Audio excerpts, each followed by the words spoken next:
Okay, that's on. Get recording going.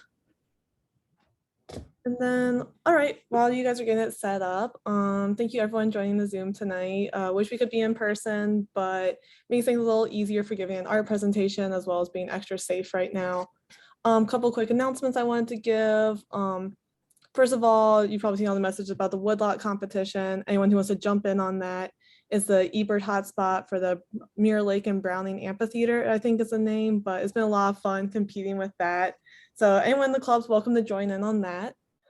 We'll have a full semester schedule coming out soon. I know we haven't had any trips yet, and we've been just kind of announcing meeting week after week, but we're finalizing all those details right now, and hopefully we'll have a full semester to send out to you guys soon. We're also in the process of planning spring break, so in the next couple of weeks or so, look out for information for that.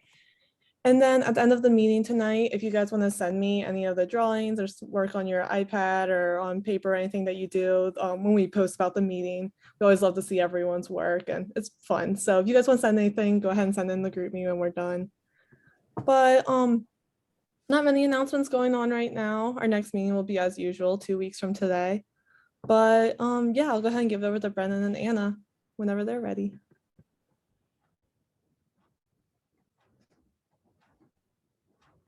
Awesome. All right, we're gonna get the PowerPoint up in a second.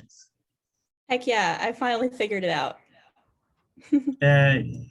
I hope it's not too slow. I apologize to everyone in advance because I was gonna draw live, but unfortunately, it looks like my desk lamp won't allow for that to happen. So we'll just have to do it on my iPad like Brennan, which is perfectly fine. So I'm going to stop my screen share for now, and then on my other computer, share our presentation. So how do I do that? Okay.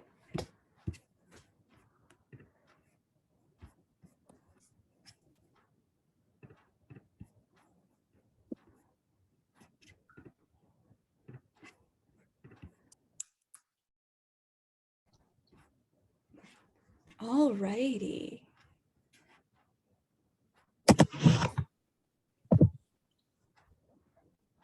Can everyone see the first slide? Yep, we can see it. Okay, sounds good. So thank you everyone for coming to the meeting today. Brennan and I are going to talk about, oh, let me give you 1 second. I got to turn my volume down on the other iPad.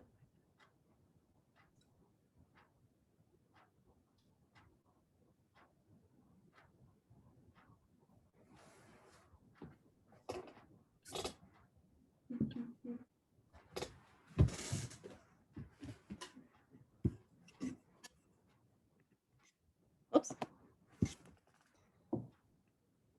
Sorry, everybody. I'm not usually this Zoom challenged.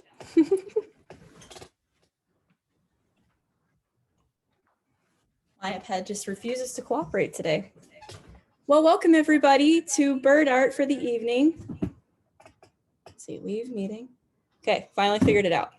And Brennan and I today are going to put on a little bit of show for you guys. We're going to start out by giving a nice fun little bio about each of us as artists.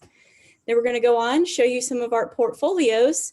And after that, I'm going to do a little field sketching demo for you. And Brennan is going to do what we call a likeness.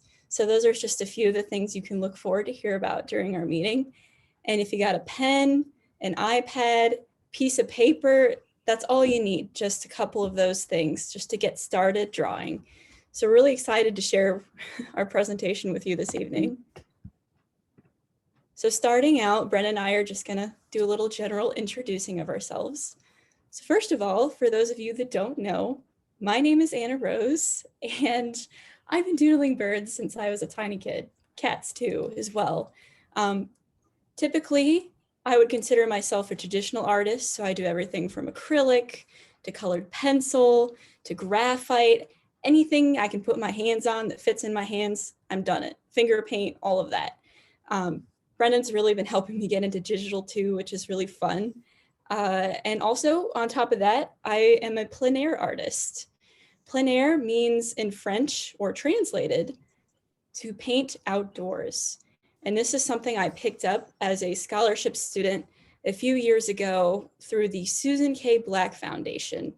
And basically what I get to do is go train with artists all over the world and a bunch of cowboys in the middle of backcountry Wyoming. So you can see in the picture on the right, in the bottom right-hand corner, is just me enjoying myself out in the elements, just painting, my favorite thing in the world. Some current things I'm working on are painting portraits, or more drawing portraits, actually. One thing I'm really looking forward to this spring is actually getting to present at the biggest week in American birding as an art workshop presenter on field sketching. So if any of you are interested in that, I'm pretty excited. It's the first time I've ever get to done something like this. And if you're interested, I also have a website and an Instagram too. And I will go ahead and give it over to Brennan, and he can talk a little bit about himself.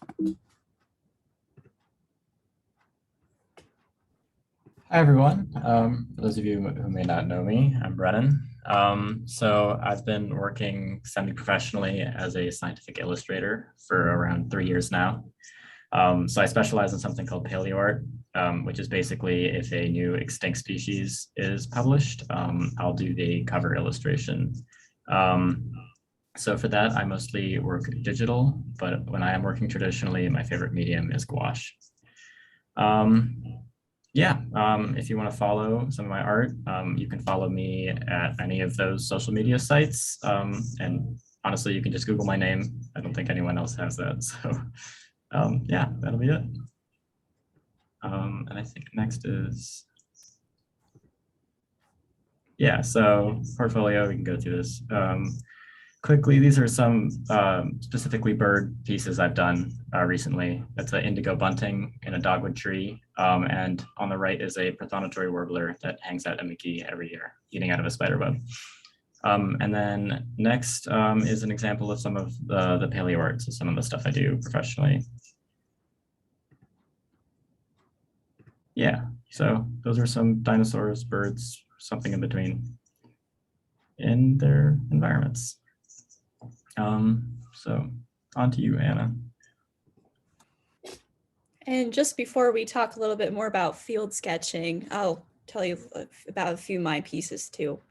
So as I said, I've been getting more into digital. I actually did on the one on the left with the Fairport Harbor Light on Mentor Headlands, if any of you have been there before, with the canvas back, kind of flying across the ice dunes. I think that's my favorite digital piece ever. And then you can see on the right a few others I've done too that include just acrylics, regular drawing, and I don't only do birds, I like to do a variety of animals and landscapes too. These are all just two examples of some of my favorite pieces.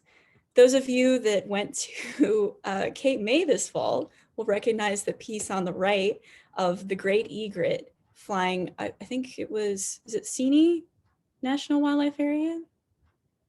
I think that's right. I don't remember all these places. Forsyth. Okay. Thank you, Gautam.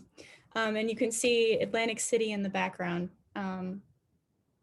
which is pretty cool. And then on the left is one of my favorite acrylic pieces that I've done.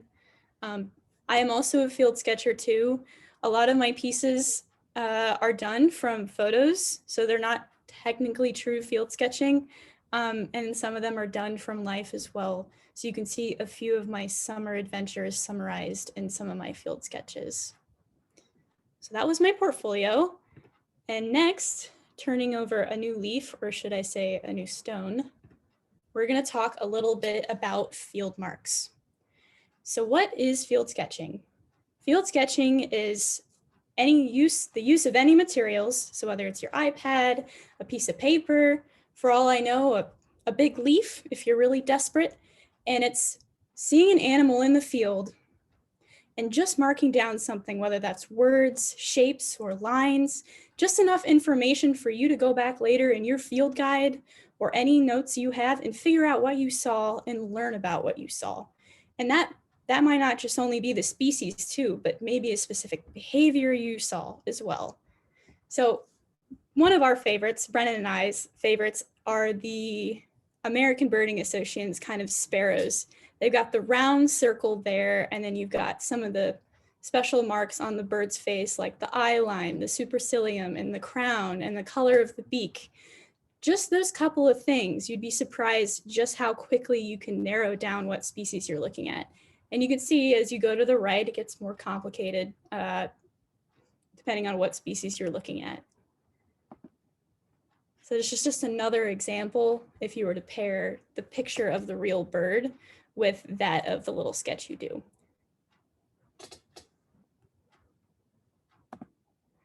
So what I'm gonna have for you today, once I go retrieve my iPad in just a moment here, is we're gonna do a quick little demo in field sketching. So first of all, I'm gonna do a 1-minute one just to kind of show you how I draw really fast, because my method's a little bit different than John Muir and some of the other people that are known for their field sketching. And then together, we're all gonna do a 5-minute demo. And as I did last year, and I got some really good suggestions, is I let you guys suggest what bird I should draw. So what I can probably do is stop sharing my screen and then maybe share a picture of a bird from the web, and then we can just draw it. The first time around, I'll do about a minute. It's not gonna be perfect, but after that, we'll give it about 5 to 10 minutes where I just talk and guide you guys through it. So do I have any takers for anyone who would like to suggest a species? I can't see the chat, so please unmute yourself. Blue-gray gnatcatcher. Of course, Amy, you would suggest gnatcatcher. That's a great bird. We'll do that one. Okay, give me 1 second.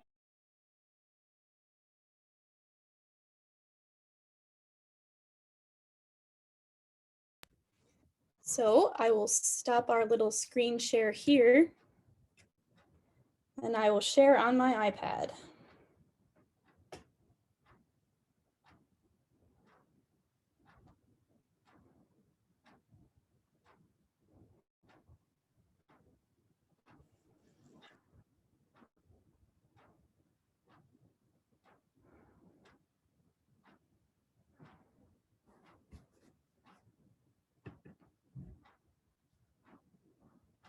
Okay.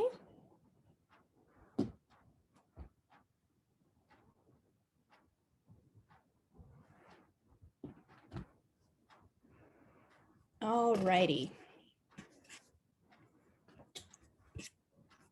Now I'm gonna find a nice little photo of a blue-gray gnatcatcher here.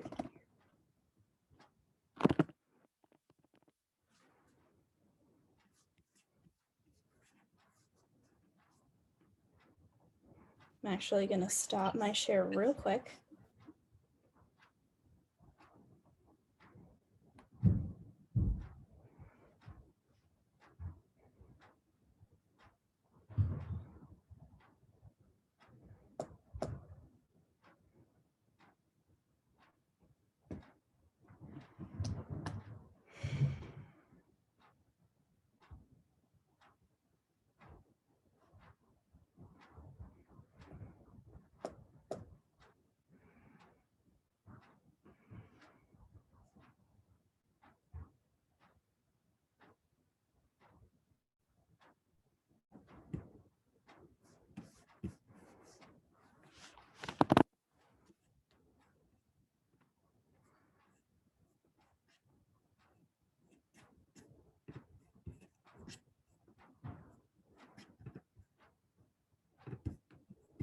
Sorry guys, I'm feeling a little bit frustrated just because my Wi-Fi isn't working on my iPad. Almost there.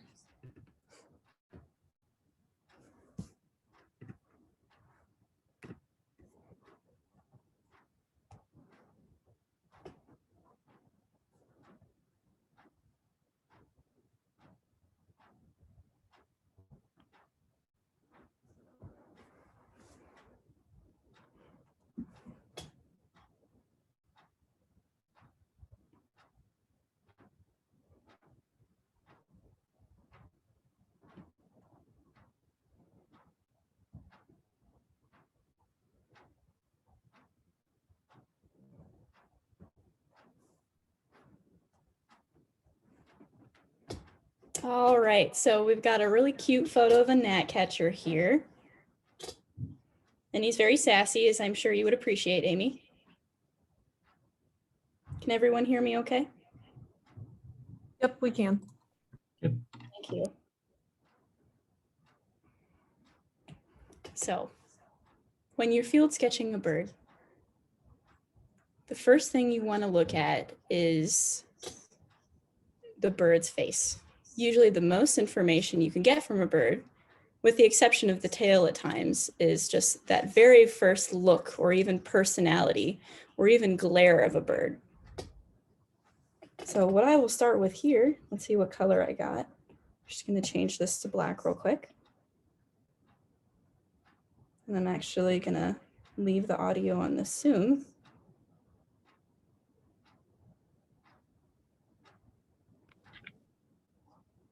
So,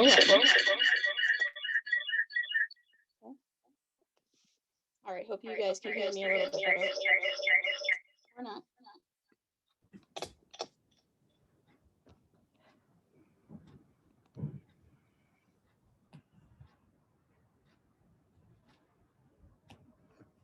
Okay, back to our gnat catcher. So we're going to start with the head. And the thing that I almost always start with is our bill, which in this case we can see is all the way to the right of the bird. So we're going to start by just kind of sketching in that bill. And this is a really quick one, so I wouldn't worry about your lines or even going back. So I start with the head, and then I just kind of do the general curve of the back of the head as well. Remember, we're not doing a likeness here. You're just trying to get in the basic shapes of your bird. And you can't exactly do this with an iPad as well, so we're dealing with a little bit of limitations that you wouldn't get with a pencil. But typically, you don't even pull up your pencil from the paper. So you can see how I'm, even at the risk of creating lines that we don't really need in order to save time, I am just kind of almost going over my lines over and over. That way I can be looking up and down at the bird without stopping drawing. Then I kind of sketch the wing, just the kind of semblance of those secondaries, or not secondaries, my bad, primaries there, and your coverts, and then the overall fluff. This is a lot harder on an iPad, that's for sure.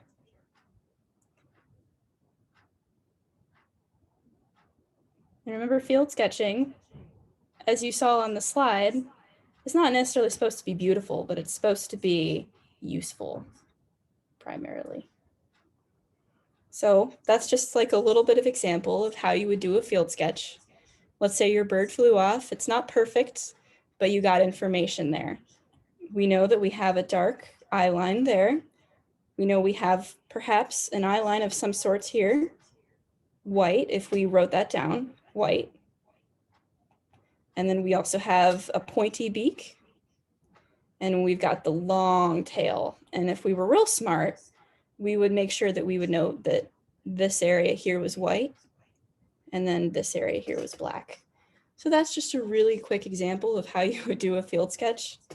Obviously not the best one, not the worst one, because we got information.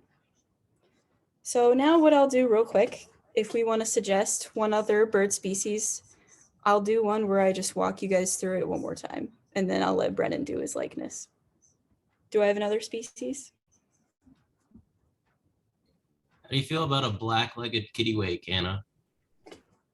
Well, that will certainly be a challenge, but let's try it. Okay, no, we can do something else. I was just in a kittiwake mood. I don't know. Oh, I can be in a kittiwake mood. All right. Okay, just give me one moment. More like 1 minute.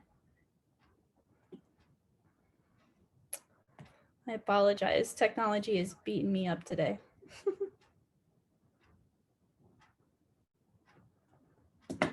Would you like your kittiwake in flight, Galtham? I've never complained about a bird in flight. But it could be perched too. Anything works. It came to mind. And I'm assuming you wanted the black-legged one, right? Yeah, I mean, you could do red-legged. That would work too. They're very cute. They're all cute, I Yeah. must say. All right, let me scroll and find a good bird for us here.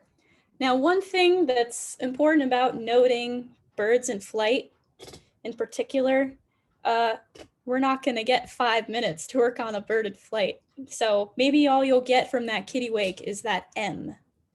Or the collar, the black collar on the kittiwake is also a good thing to look for. But I'm sure as Galtham knows, they don't always look the same. So any field mark is helpful. Okay. Google's got to be able to supply me a good photo of a kittiwake. Yes.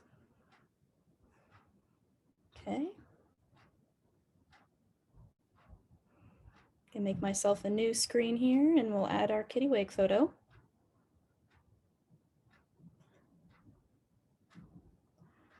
And I'm going to crop this real quick.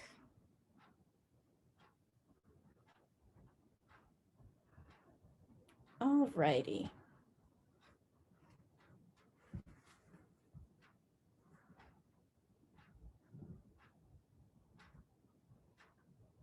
So back to sharing our screen.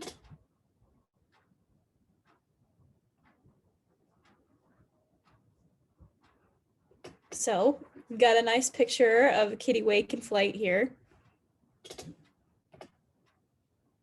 I'm no kittiwake expert, but that is what Mr. Google got me for today.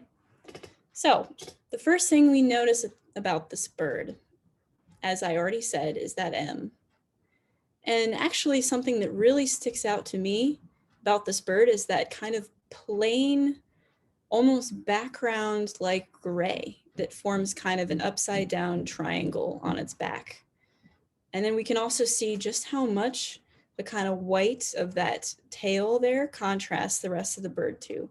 So those are things when I just look at the bird, the way it is, those are the things that I first notice, as well as the black-tailed tip. And those are things that I definitely want to communicate in my field sketch. The one big thing about birds in flight that is really different than if they're perched is we don't care about the head as much. We're seeing those wings and we're seeing it in flight and we're seeing it flap. We're taking note of how it flies because that can be a good field mark for us, but we're not as interested in the head. So this is one of those exceptions where I don't usually start with the head. I will start with a wing. And I'm gonna make our photo just a little bit smaller. Okay. And I'm actually gonna start with the leading edge of that wing. And I'm not gonna worry about going back. I recognize where the wing attaches to the body. That's a very unique angle there. And we wanna make sure we preserve that. We got our wing going back. And then I'm gonna take note of how that beak trails almost just in line with kind of the trailing edge. That's the one bad thing about your iPad. If you leave your tool on it too long or your pencil, it will actually form a shape for you, which we don't want.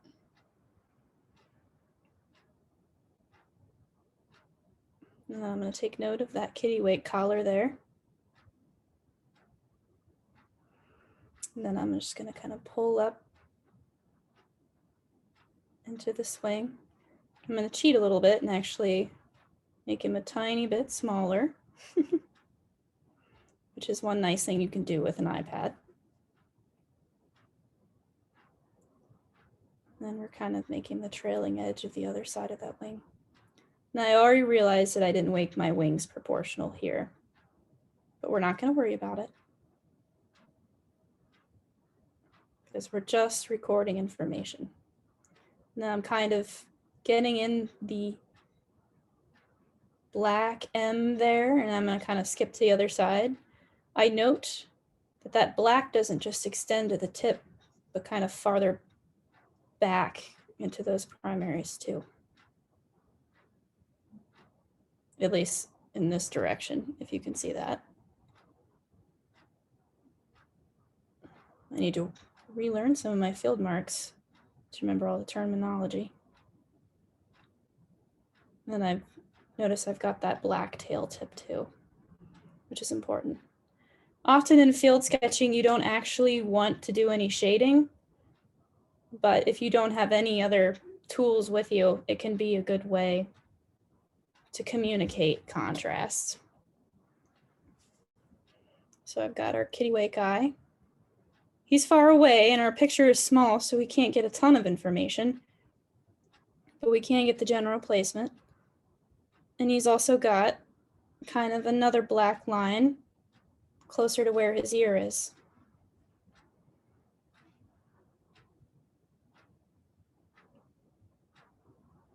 I'm noticing kind of the white there.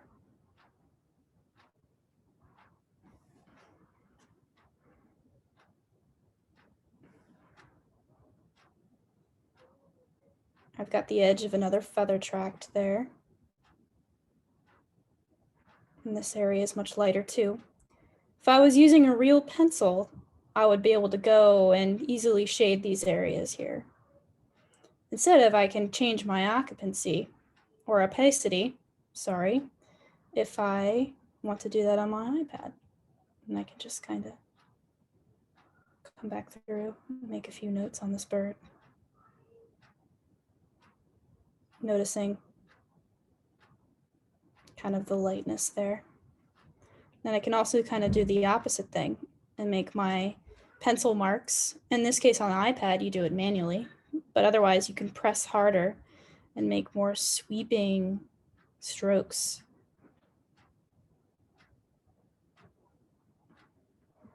And I also want to make sure I kind of highlight that behind the collar is also lighter as well. I'm going to make this a little bigger. Whoops. There. And then finally, just so we communicate that M, I'm going to come through and darken this. And our kittiwake's on the horizon. He's almost gone. But when you take this into your field guide and you take a look at it, there's no doubt that that's a kittiwake. So that's what I have for you guys today. Thanks for bearing with me on my journey trying to field sketch on an iPad when my drawing lamp won't work, so I'm sorry about that. But there, that's a little bit of basics of field sketching. Keep your eyes on the bird and your hands on the paper, and you can't go wrong. And well, apparently on an iPad, it's a lot harder. That's what I learned today. Thank you. All right. Let's make sure that my other account might have gotten kicked out of Zoom. And then I can start sharing. We'll start the likeness. Yep, I did. Okay. Email.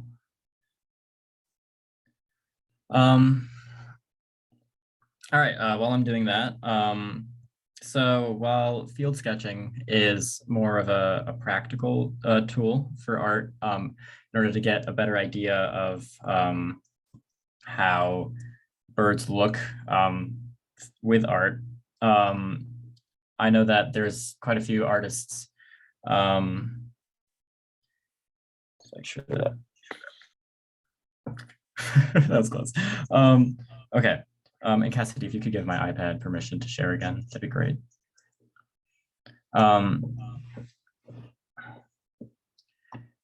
Yeah, okay, so a likeness, we're going to be learning how to do a likeness, which is more of an art skill, and we're going to be applying that to birds.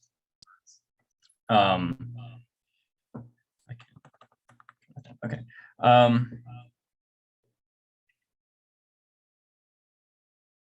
Which is also a good way to learn how to ID birds. Oftentimes, if I'm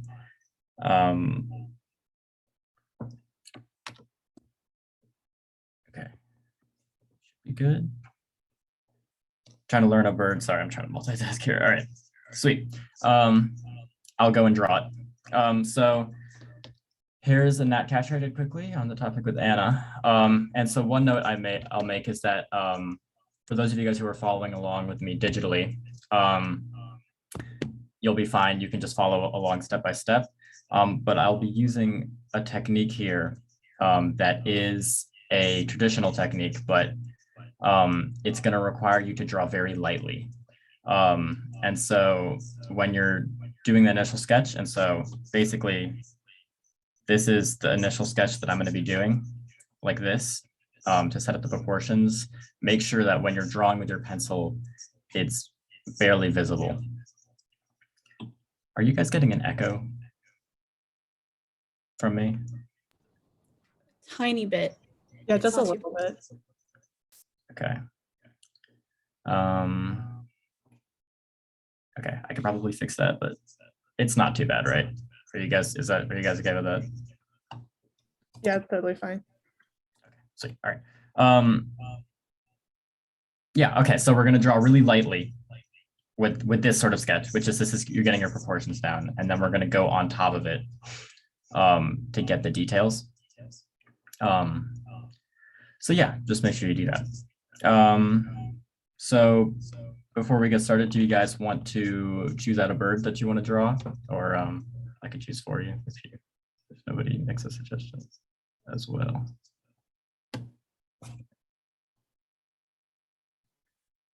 Okay, we've got hooded warbler. Sweet, yeah, we can do that. Let's go find a photo of a hooded warbler. All right, what's gonna be a good one to draw? Let's just do this one.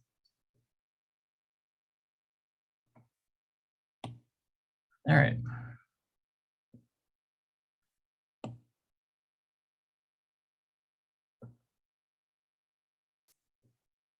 All right, so what is a likeness? So a likeness is basically in art when you're taking something that you're looking at and you are copying it down verbatim onto your paper so that it has the exact same proportions. And so it's all about measurements. So the first thing that I do when I want to draw this warbler, for example, is I want to set up a system so that I can measure it and then I can base everything around that. If you guys have ever seen artists and they do the thing where they like hold up their thumb or like their pencil and then they like close one eye, that's what they're doing. So you can do the same thing with photos if you're doing digitally or if you're looking at stuff from light. So the first thing I'm going to do is I'm going to find the point on the warbler or whatever I'm drawing that's furthest to the right. And I'm going to find the point that's furthest to the left, right? So then this is a box that we're making. Okay, apparently I can't draw a straight line. All right, and then this is our first measurement, this here. And then I will also, so I'll make a little bit of a note of that. This is the measurement. Find the lowest point on the warbler or the bird and the highest point. So this is also a measurement. And then basically what I'm going to do is with my pencil, and so this is where we're going to be drawing over here, I'm going to do the same thing. I'm going to very, very lightly, and with my iPad, I'm going to do it a little darker so that you guys can see it. But if you're doing it on paper, make sure it's barely visible. I'm going to take this measurement and I'm just going to draw in that line right there. And I'm going to make it a little bigger on my paper, just because I don't want the warbler to be this small. And then I'm going to do the same thing. I'm going to take this line, this measurement, so this one right here, or sorry, this one right here. And I'm going to notice that this line is maybe like up to here for this line. So I'm gonna try my best, and it doesn't have to be perfect. You don't want to get caught up too much into details, with these sort of things because it's a self-correcting process. I'm gonna sort of guess how long that is. So then very lightly, basically I have a box now that I'm working in that's going to constrict my measurements. So this is going to be very helpful because I don't want to start drawing and then realize, oh, the tail's too short, and then have to readjust and go out of the box. And you can also decide right now then how large I want my warbler to be based on how big I make these lines. So I'm just going to fill up this space. All right, and I drew on the reference. Whoops. All right, let's get a new one. All right.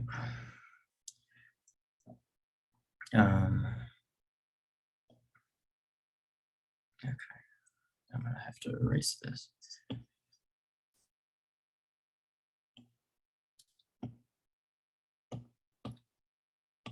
Okay. All right, so then we start drawing the bird. So the first thing that I like to do is I noticed that the highest point on the warbler was here. So that means it's going to be touching this box. And then I noticed that, okay, so here's the tip of the box.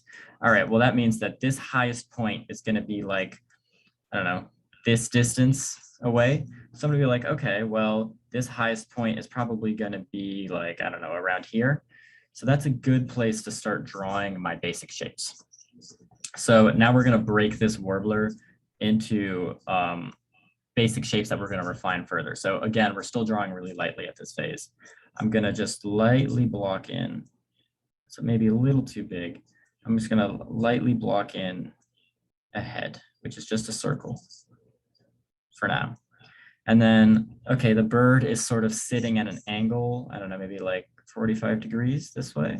So I'm just going to lightly be, okay, this is sort of the direction or the gesture is what it's usually called of the bird this way. And then I'm just going to continue looking at how this bird is fitting into this box of proportions that we've made.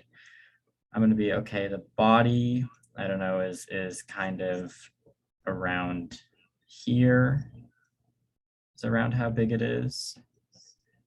And then the next thing I like to do with birds is take their tail. And if we're applying this, like let's say you're applying this to not just a bird, what I'm doing here is I'm looking at the image and I'm saying, okay, this bird is basically just a ball. And so, or like this tail of the bird is basically just a triangle. And so I'm going to take the ball or its body, and I'm going to take the triangle of its tail. And I'm going to be like, okay, this is technically this was the lowest point. So this is going to land just above the lowest point at the longest point. So the tail kind of goes down in this angle, right? And then this is the lowest point where the feet are going to go like that. So the tail is going to go around to this point. And then I can kind of block in the wings here. If the head is here, then the wings kind of start there. And the wings, I like to do the same thing. I like to, you can see the wings kind of, the secondaries when they fold and the primaries, when they fold like this, kind of form the shape where it's, oh, that's not letting me undo. This block here, this triangle here, and then a kind of shoulder pad. So I'm going to do the same thing. I'm going to make a shoulder pad. I'm going to make a block here. And then I'm going to go down with a triangle. Again, this is really light right now, because with a likeness, you want to make mistakes. You're basically constantly comparing the thing that you're making to the reference image, and you're constantly making corrections. So then, okay, so we have these two circles, right? And so if you look at this circle, if I were to draw this circle here, if I were to draw this, and if I'm going too fast, feel free to let me know, by the way, guys. Just put in the chat to slow down a bit. You've got this circle here, and you've got this circle here. So you can kind of see, well, we got like these two little triangles in between the circles. And I'm using the Procreate pencil.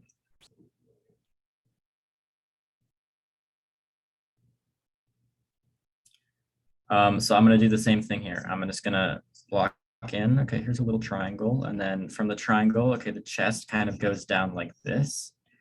And then, still observing. Okay, then this kind of comes down at this angle, right? And then this kind of comes down at this angle.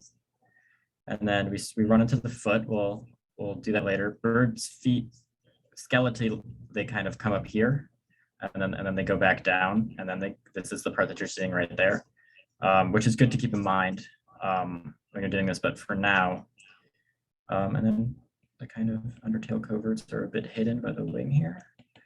And then this is where the tail goes. And then we can already start to see, okay, maybe we made the tail a little too thick. And remember, I'm going dark. You guys should be doing really light. Okay, and then you can see, okay, like basically right next to the body, we have this branch, which annoyingly curves up like this, but whatever. And then that just basically goes down relatively straight. It bends a little bit down this way, like that. And then the bird's foot intersects right there. With the foot, I really just it's like a stick with a little point on it. And then right here, same thing. Just you make a little box with a little like wider end at the bottom, and then you just go whoop. That's bird feet. And then you can just connect it up here. And then, like I said before, the foot goes all the way in here. So we'll indicate a little bit of that. Birds are so fluffy that thinking about their anatomy oftentimes is important because it's easy to make them as like a kind of shapeless blob. All right, and then we can sort of start to rough out the finer details of the head. You can see that we made this triangle here. And there's like a patch here, right? You can see like a little bit of a lighter patch. So this lighter patch starts, and then we can start to define these markings on its head. So just like that. And then, so with birds, this is a thing that I see often, is where people will draw the eye first, and then they won't know where to put the beak, and then they'll like put the beak up here, and then like give it a little smiley face, or have the beak in an area where it's not associating with the eye. So a good way to go about birds is, once you define the head, and I probably went to the markings a little too fast, but you want to kind of see so still thinking about this as a circle, right? So this is a circle of the head, this circle. The beak, Oh, no. Shannon, you good? Let's check the chat. Okay. Not going too fast, we're all good. All right, this is a circle. The beak is gonna come out like this. So I indicate where the beak is gonna be. So I'm gonna do the same thing here. That's the beak. And then you wanna see, okay, this is the circle, this is the length of the beak. And then you can see a general rule in birds is that the eye rests directly on top of the beak line. This is basically in every single bird this happens. I made him kind of terrifying, okay? And that the distance from, and this is especially true in warblers, the distance from the point where the beak line starts to the eye and to the tip of the beak is usually relatively equal, unless you have a bird, and a lot of birds do this, where they start to get very specialized. But I can come in here, and even if it's gonna look weird right now, I can, and birds' eyes don't tend to be perfectly circular. They tend to be pretty oblong most of the time. But I can put the eye in there, and then I can, birds, so then if this is the head, I can put the angle of the beak in like that. And then if I don't draw all over my reference, the top beak typically, and again, birds' beaks vary quite a bit, but the top bill is usually more present or thicker than the bottom beak. And there is usually a good amount of feather groups that are coming in and will cover part of the beak there. So you can already start to lay these in. Okay, and then we can get back to the feather groups. So then you can see that this part of the hood of the hooded warbler comes in just like this. And that the little triangle that we drew, if we have the circle here, that little triangle we drew is where the throat is defined in a lot of birds. So this wing line here, you see we can take this shape of the bird and continue it down like this to find where we're making that distinction. So I can basically come in here and do that like that and be like, okay, well, this little triangle is going to come in up here like that and make this marking. And then if we wanted to, we don't technically have to do this yet, but we can. And I actually would recommend that you guys don't shade it in, sorry, because you have a lighter, unless you're digital. But just to make it start looking more like a hooded warbler.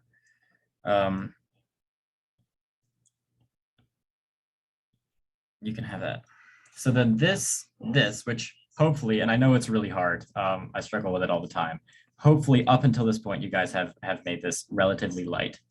This is your likeness roadmap. So anytime I do any sort of painting or I'm drawing an animal, I'll do something like this first, where it's a very methodical, where is this in relation to another part of the bird's body? I'll be like, I'm constantly looking at, okay, the tip of the eye is basically around where the front of the wing is, or the bottom of the foot kind of lines up to like a centimeter above where the bottom of the tail is. And I'll go back and I'll make sure that these same measurements are lining up. And I can be like, okay, the eye is here. That means, oh, I did this wrong. I need to have the wing come out a little bit more. And then once I reach this point where I'm relatively happy with the proportions, then it becomes a lot easier. And that's when you can start getting darker. So usually I will, if I'm working digitally, I'll drop it back. But when you're working traditionally, this method of a likeness is meant to either you usually use something called a 4H pencil, which basically it has a harder lead, and so it's easier to come down lighter. But you can do it with an HB as well. So I'll have this very light underdrawing, and then I can come in here and then I can really zoom in. Well, this picture's quality is not the greatest, but I can really come in and I can come in with a smaller pencil. And I'm gonna have to pull up the reference on my phone so that I can do this. And start to detail. So I can come in here and see this is where the eye is. And looking at my reference, really go over the underdrawing and start to define that shape and start to define where the feather groups are. Hooded warblers, the males have this darker patch that I'm looking at right here, and the feather pad comes in like an angle and then comes up like this. And basically what this does is it also allows you to use this underdrawing that you've done as a guide. Oftentimes, and I can actually show this in this kinglet that I did while Anna was giving her presentation. Oftentimes, things will change. You can see here, I made the wing, whoops, too far to the right. It's hidden, so I can't draw on it. And when I did my overdrawing, you can see I shifted that wing over. And so drawing constantly is a self-correcting process, and it's all about getting the proportions right on a ton of trials over and over again. And then basically the more you do it, the better you get at this kind of skill of looking at something, reading how long things are in relation to each other. and then translating it from your eyes through your brain out of your hands. And then, like Anna was saying, that ends up being a really good way of learning birds, especially birds that don't have very obvious differences in their color patterns.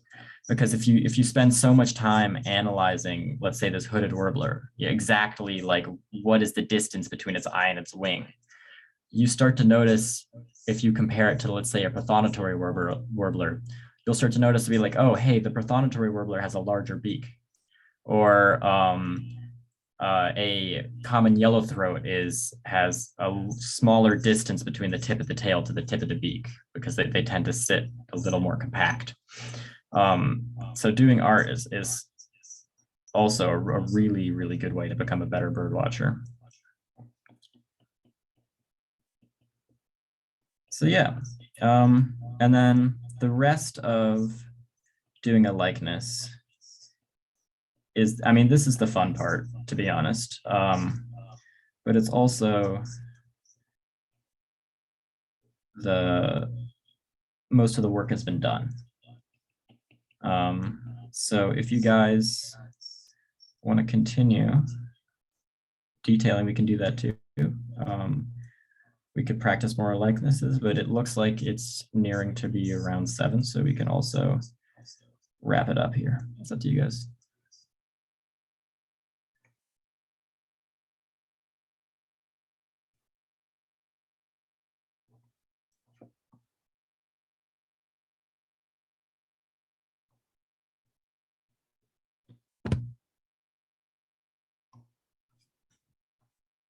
Yeah, I know it's near 7, so don't want to keep people too long, but I am finishing my hooded warbler because now I'm determined. But this was awesome, both of you. Thank you so much.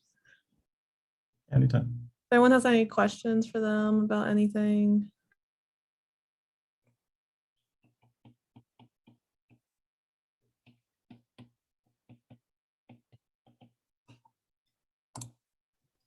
What's your favorite bird to draw?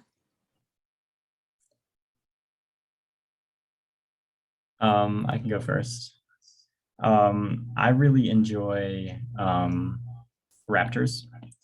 I actually am taking a birds class right now, and I draw raptors during the lectures. They're really fun because the proportions are so different in the head shape of every single one.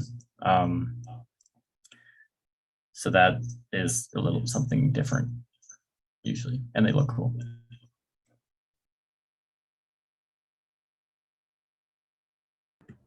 I'd say for me, it's currently ducks. Though I just started drawing ducks. I don't know, I can't decide. There's so many good birds to draw.